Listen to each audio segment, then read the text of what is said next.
Rumah Baru Berhantu. Chapter 1. Teror Penghuni Rumah. Karya Kang Ramli Author. Sebelum saya mulai bercerita, matikan lampu di kamarmu. Kecilkan suara di sekitarmu. Kalau kamu masih bisa bertahan dalam gelap, cerita ini memang sedang menunggumu. Salma tidak menyangka akhirnya dia memiliki suami sebaik Kang Ramli.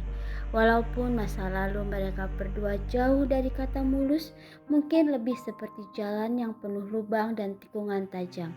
Mereka berdua berkomitmen untuk membuka lembaran baru. Pokoknya hidup kita harus baik-baik saja ke depannya, tekad Salma dalam hati.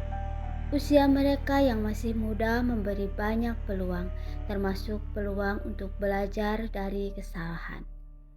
Salma adalah mantan wanita yang pernah berurusan dengan dunia gaib. Untungnya berkat bantuan seorang wanita sakti bernama Purnama, dia berhasil lepas dari cengkraman makhluk-makhluk yang tak kasat mata. Sementara itu Kang Ramli suaminya punya cerita seramnya sendiri. Dia pernah menyantet mantan kekasihnya karena sudah tidak tahan melihat penderitaan wanita itu. Ironisnya, dia malah kena santet balik dari adiknya si mantan. Hidup Kang Ramli hampir tamat kalau saja Purnama dan adiknya tidak segera turun tangan untuk menyelamatkan nyawanya. Singkat kata, Purnama itu semacam superhero lokal bagi mereka berdua. Kalau di kota, gak ada hal-hal gaib kan Kak? Tanya Salma sambil memandangi rumah baru mereka yang terlihat lebih modern, walau sedikit menyeramkan di malam hari. Semoga saja gak ada, yang penting kita selalu ingat sama Allah, jawab Kang Ramli. Dia mencoba tegar meskipun tatapan matanya sedikit gelisah. Kalau sampai ada sesuatu, bakal repot ini urusannya.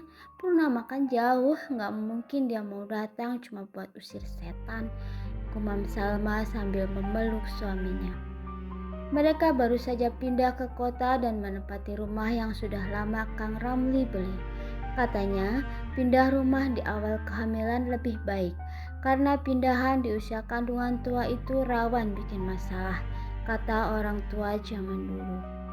Hari ketiga mereka tinggal di rumah itu, Salma mulai merasakan ada sesuatu yang aneh. Malam sebelumnya dia mendengar suara langkah dari loteng. Kang Ramli mencoba mengecek, tapi tidak menemukan apa-apa. Kamu yakin tadi ada suaranya? Tanya Kang Ramli sambil memegang genggam sapu seperti senjata.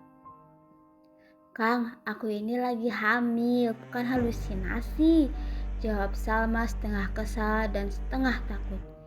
Mereka berdua akhirnya tidur dengan lampu menyala. Namun, baru saja memejamkan mata, terdengar suara cekikikan dari arah dapur.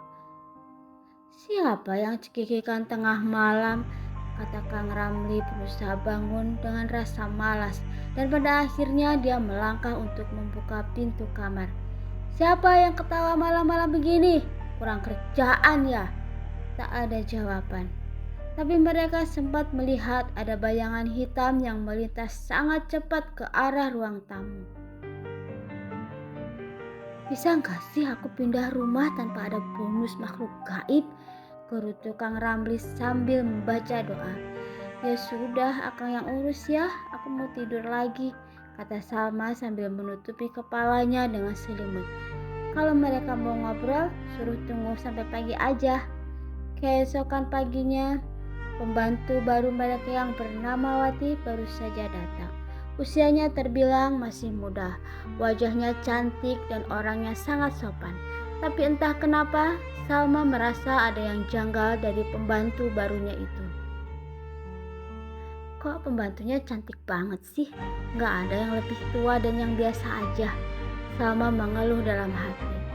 Wati terlihat rajin dan sigap. Tetapi malam itu, Salma mendapati pintu kamarnya sedikit terbuka. Dari celah pintu, dia melihat Wati sedang berdiri di tengah ruang tamu Tatapan matanya memandang lurus ke dinding kosong. Tidak ada yang aneh, kecuali Wati tampak seperti berbicara sendiri. Kang Ramli, bangun. Salma mencubit suaminya. Aduh, kenapa sih? Aku baru aja mimpi bagus, udah dibangunin. Gerutu Kang Ramli kesal. Itu lihat pembantu kita, kok dia kayak lagi ngobrol sama tembok? Bisik Salma. Kang Ramli mengintip, lalu menghela napas panjang. Mungkin dia lagi ngecek wifi. Udah mending kita tidur aja. Ketika pagi tiba, Wati bekerja seperti biasa.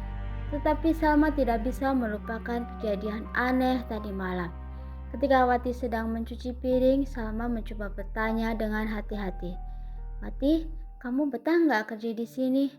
Oh, betah Bu. Rumah ini sangat nyaman sekali, jawab Wati sambil tersenyum.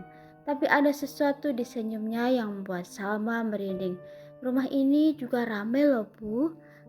Ramai? Maksud kamu? Salma mencoba tetap tenang. Ya ramai, ada yang suka bantuin saya masak. Kadang ada juga yang jagain Bu Salma saat malam, jawab Wati sambil berlalu. Salma langsung menelan ludah dan berlari ke kamar. Kang, kita jual aja rumahnya ya, rumah ini terlalu ramai, ujar Salma setengah menangis. Kang Ramli yang baru bangun hanya menjawab, ramai gimana, itu kan enak jadi banyak teman. Salma menatap suaminya dengan kesal. Ini serius Kang? Atau kita panggil Purnama lagi? Mendengar nama Purnama, Kang Ramli langsung bangkit dari tempat tidur. Oke, aku telepon Purnama. Tapi kalau ternyata ini cuma soal wifi lagi, aku gak mau diganggu. Setelah semalaman debat soal Wati dan keramaian di rumah mereka, Kang Ramli akhirnya mengalah. Dia memutuskan untuk menghubungi Purnama, wanita sakti yang sudah seperti saudara tua bagi mereka. Telepon pagi itu berlangsung dengan singkat, tapi cukup membuat bulu kuduk Kang Ramli meremang. Rumah itu energinya memang aneh Kang Ramli, kata Purnama di ujung telepon. Aku akan datang sore ini. Jangan lupa siapkan kopi hitam, telur ayam kampung, dan garam kasar. Aku butuh semua buat ritual. Ritual? Pur, ini bukan di kampung lagi. Ini kita berada di kota. Jangan bikin aku malu kalau nanti ada tetangga yang ngintip. Aku yang minta kopi dan telur, bukan tukang cuci rupa. Apain malu? Balas Purnama dengan nada galak. Selesai menelpon, Kang Ramli melirik ke arah Salma yang sibuk mengamati Wati dari balik pintu dapur. Udah, berhenti parnonya, kita tunggu datang Purnama aja, biar dia yang urus semua yang ada di rumah ini. Tapi Kang, aku beneran gak nyaman. Semalam itu loh, Wati ngobrol sama tembok, bisik Salma dengan ekspresi ketakutan. Kang Ramli menghela napas panjang. Ya udah, biar adil. Gimana kalau kamu juga ngobrol sama tembok? Kang, Salma mencita kepala Kang Ramli. Tak lama kemudian, Purnama datang dengan membawa adiknya yang bernama Leha. Leha mengenakan kemeja pink terang dengan celana pendek motif bunga-bunga. Astaga, rumah kalian estetik banget, tapi kok hawanya kayak di kuburan ya? Salma yang sedang membawa nampan berisi kopi langsung berhenti di tempat. Maksudnya Kak? Hawanya gelap sis, ini rumah kayak yang udah bertahun-tahun dihuni, tapi bukan sama manusia, jawab Leha memutar bola matanya dramatis. Udah, jangan bikin Salma tambah panik, potong Purnama sambil menyeruput kopi hitamnya. Mana garam dan telurnya? Setelah bahan-bahan dikumpulkan, Purnama mulai beraksi. Dia mengitari rumah sambil mulut komat kamit membacakan doa. Sementara itu, Leha membantu dengan memercikan air garam ke sudut-sudut ruangan. Bersambung.